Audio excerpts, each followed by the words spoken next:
What up, dogs? Mr. Allen here, and it's time to get triggy with it. We got to solve for theta here in this trig equation, and it is bounded between 0 and 2 pi, but I'm feeling a little spicy on this one. I might also show you guys a little bit of unbounded with these solutions as well. We'll see. We'll see. All right, so I got sine on both sides here. Now, it's tempting to just divide by sine and get rid of it, but you can't do that, man. It gets rid of a potential solution when you do that. So we're going to get everything to one side and use some factoring. So I'm going to have sine of theta secant squared theta minus 2 sine theta is equal to 0.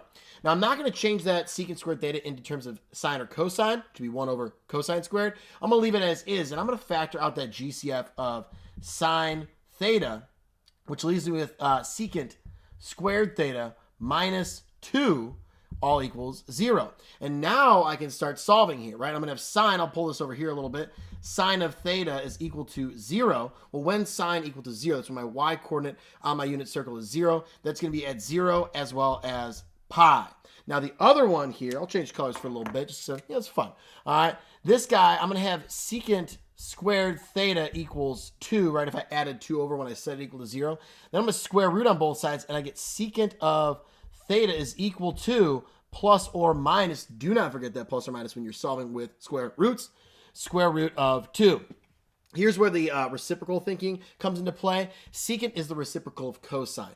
When is cosine 1 over root 2? That's it. All my 45s or my pi over 4s, right? So those are going to be all my solutions there. And because it's plus or minus, it's going to exist in all 4 quadrants. So I'm going to have pi over 4.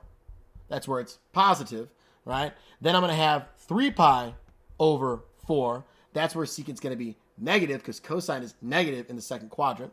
Then I'm going to have 5 pi over 4, also negative right there. And then it's positive when it's 7 pi over 4 in that fourth quadrant. So these two are where it's positive because it follows cosine. Cosine is positive in the first and fourth quadrant. And then secant is negative in these two, right, because it follows cosine, which is negative in quadrants 2 and 3. There we go. We have all 6 solutions right now. We have all 6 solutions. This guy right here, woo! And we got this dope dog right here. Now, how would I write this unbounded? Well, 0 and pi. I could just say, it's usually worded with like k being an integer or n being an integer or whatever. But we could just do pi times n here, right? N being any integer, positive or negative. Because if I plugged in 0 for n, it gets you 0. If I plugged in 1 for n, it gets you pi.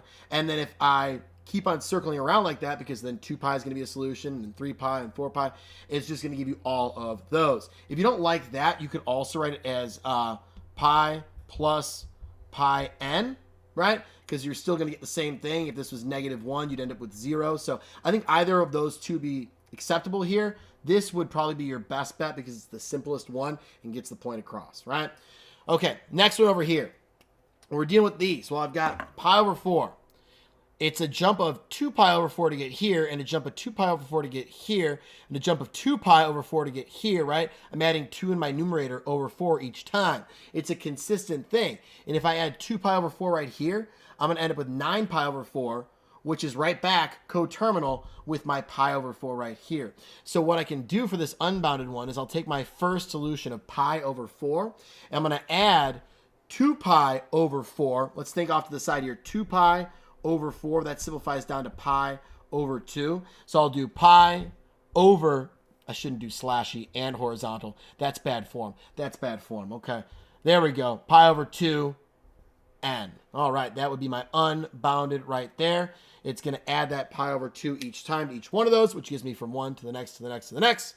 Beautiful. Unbounded solutions, bounded solutions between 0 and 2 pi. That's it. That's dope. It's very colorful. It's fun and awesome, just like you dogs. I'll see you later.